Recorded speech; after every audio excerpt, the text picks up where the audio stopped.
Our English 102 Love and Lit midterm essay is a really good choice for you guys who are working on your writing and want to use this week's work as an exercise to sharpen your writing, especially as it's moving on up into college level work that's working on literature classes, working in history and political sciences. For a lot of you guys who are going on to 4 years, getting a good foundation of what a college essay looks like and some techniques to use it is a really good a good thing to be working on. So essays are tough, but they're a great way to develop the skill.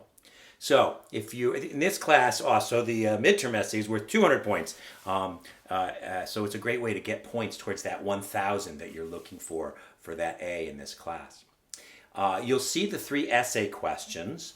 And the questions are complicated and they may be a little bit off-putting intentionally. These are very typical of the kind of essay questions you would encounter in advanced literature classes, advanced humanities, and social science questions. So the question itself requires a little bit of decoding. But if you look at all 3, you'll see one is about morality, one is about language, and one is about spaces. Well, morality we've certainly talked about. The essay question about spaces is really kind of a trick question because it's spaces is gardens, is nature. So that's the dimension of love about nature. Then the second one about morality is what's good and bad. And then the first one about language invites us to think about some of the specifics of the poetic language that we've looked at. So you have three options of essays you could choose. In each one, it's asking you to consider a pair of texts. The morality question asked you to think about Dante. Well, they're in hell. That's certainly morally bad. And one of the other texts, either the morality in Brokeback or the morality in I think it's Do You Know Where I Am? So each of the questions requires you to consider 2 texts. So that's one of the ways of choosing the questions based on the text that you like, or the other way of choosing the question is the dimension that interests you more. But to think about answering these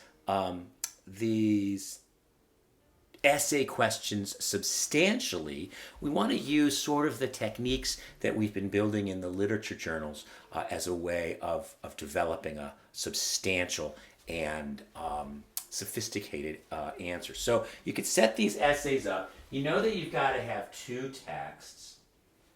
You know that college level essays have beginnings and they have middles and they have endings. So the beginning of this text in each of these is usually just the beginning of an essay is kind of a rephrasing of the essay question. So you could look at the question, for example, about morality and sort of write a paragraph. This is the word I use for paragraph. A paragraph that is sort of naming the dimension of love.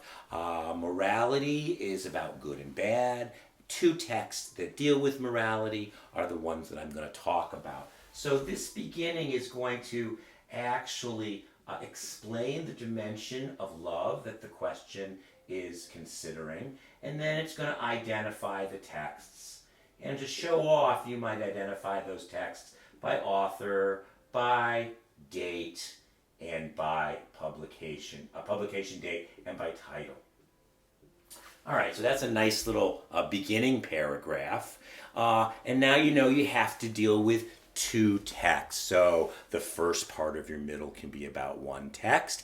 And let's make believe. We'll go use the essay number 2, the morality, just as an example. So I know I've got to talk about Dante. Well, what does Dante say about morality? And a really good way to do this is to go back to your Dante text and look for 3 quotes. 1, 2, 3 quotes that connect with the idea of morality that the essay is considering. So once you've found those 3 quotes, you can use each of those quotations. You can build a paragraph around a quotation. And I'm going to do this real quickly, but the way you do this is you've got the quotation. You can write it down. This is where the hellish squall. Let's say I have the hellish squall. These are the damned in this hellish squall. So I've got that quotation. I might write it down. I'm actually going to shift colors for you so you can see better. I'm going to put in the MLA quotation. This is Dante, Canto 5. I'll make believe it's line 32 and end period. So that's my in-text citation. And then I'm going to build a paragraph with this little formula that I use in literary essays, which is IIEC. I'm going to build a paragraph around this quotation by introducing the quote with a sentence or two. I'm going to include the quote, then I'm going to explain the quote, maybe talk about its key words, and then I'm going to connect the quote to I'm going to tie it in, if you will, tie it in to the subject of the essay, which is morality. So I might introduce the quote. In Dante's Canto 5, there's a storm going on. We find ourselves in hell, but this is a particular judgment. Hellish squall, squall, squall, squall, squall. Well, a hellish squall means storm or tempest or hurricane, and hell is a really bad place. So this quote is about a stormy, dark, cold, awful, brutal punishment. That's what's going on. I've used 2 or 3 sentences to explain the key words of the quotation. You've been practicing this with every lit journal, so you're getting really good at this.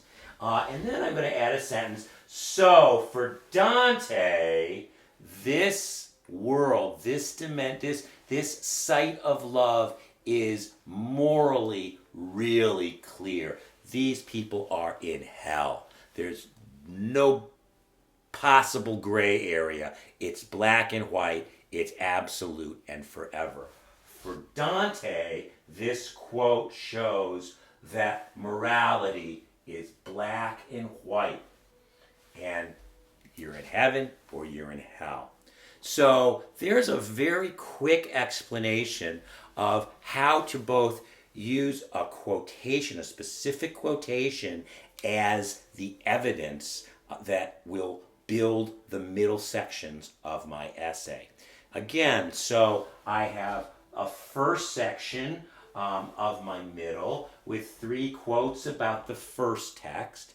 Then after I've done these IIEC, I'll have 1 paragraph around the quote, another paragraph, and another paragraph. Then I can flip into my next text. I can come into, perhaps I go from the 14th century to the 20th century. I jump 600 years to look at a very contemporary text, Annie Proulx's Brokeback Mountain, and a very different kind of moral judgment and a very different kind of heaven and hell. So then I might go find 3 of the quotes from Brokeback that I think deal with morality in all of the complex way. Or maybe I'll go to Sherman Alexie's and look for the right and wrong quotations that I can choose.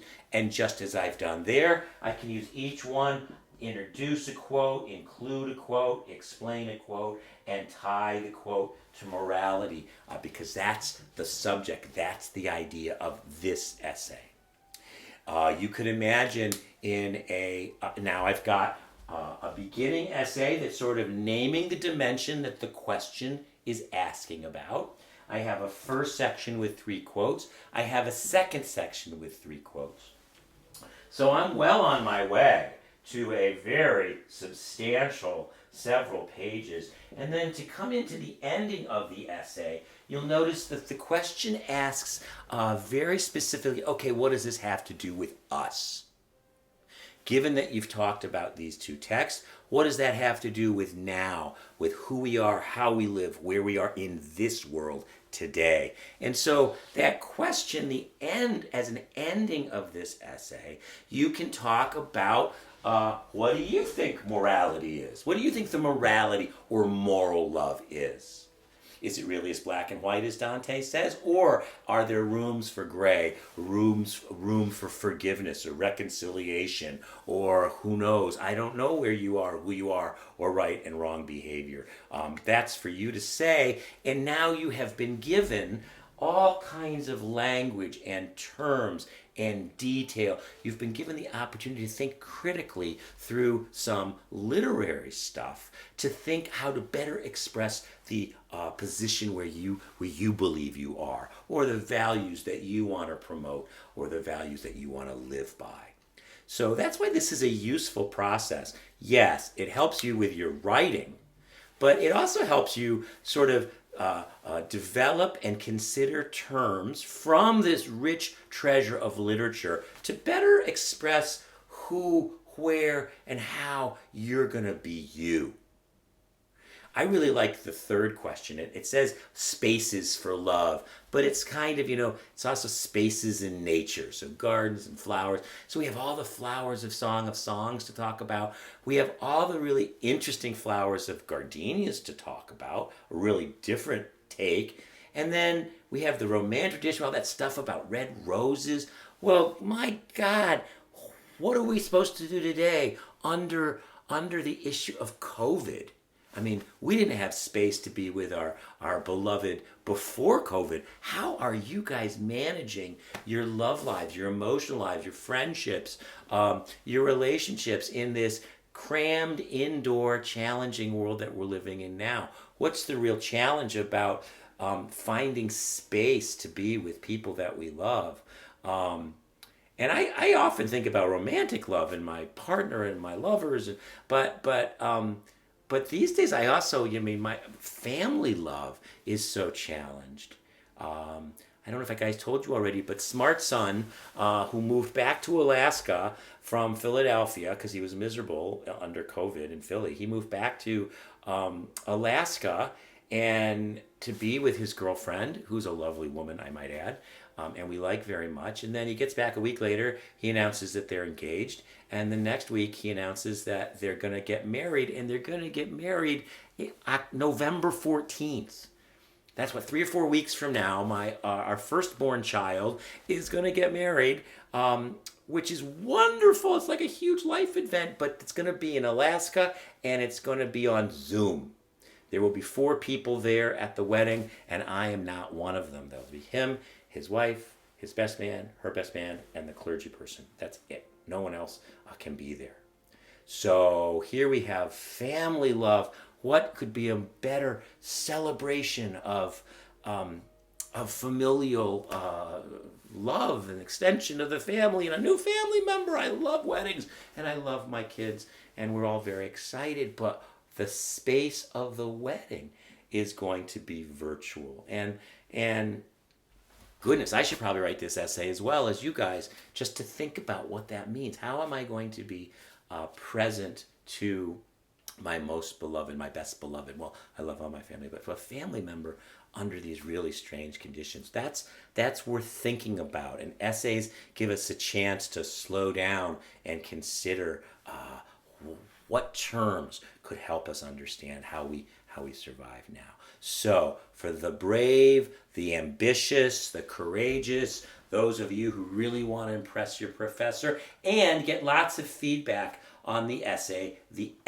exam is a really good choice this week. Again, you'll have a beginning talking about the question as a dimension, 3 quotes from the first text, 3 quotes from the second text, and then a really great paragraph that what's this have to do with us? So what? Very, very doable.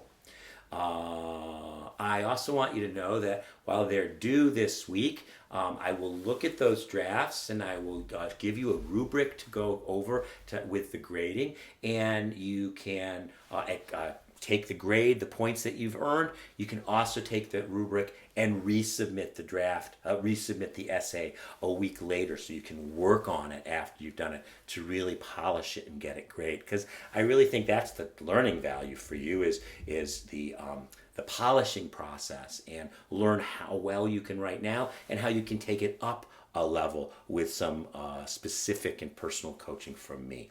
So essay,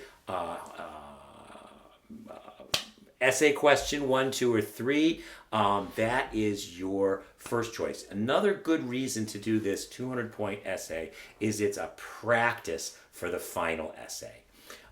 It's a practice run. The final essay 2 is going to have a very similar structure. 2 texts and 1 dimension of love, and how does that have to do? It's a little bit even more free choice at the end. But everyone's got to write that final essay. So if you want to build some confidence and have a good run through and get some good writing coaching, this is a great choice for the midterm. So good luck with this. I can't wait to see them.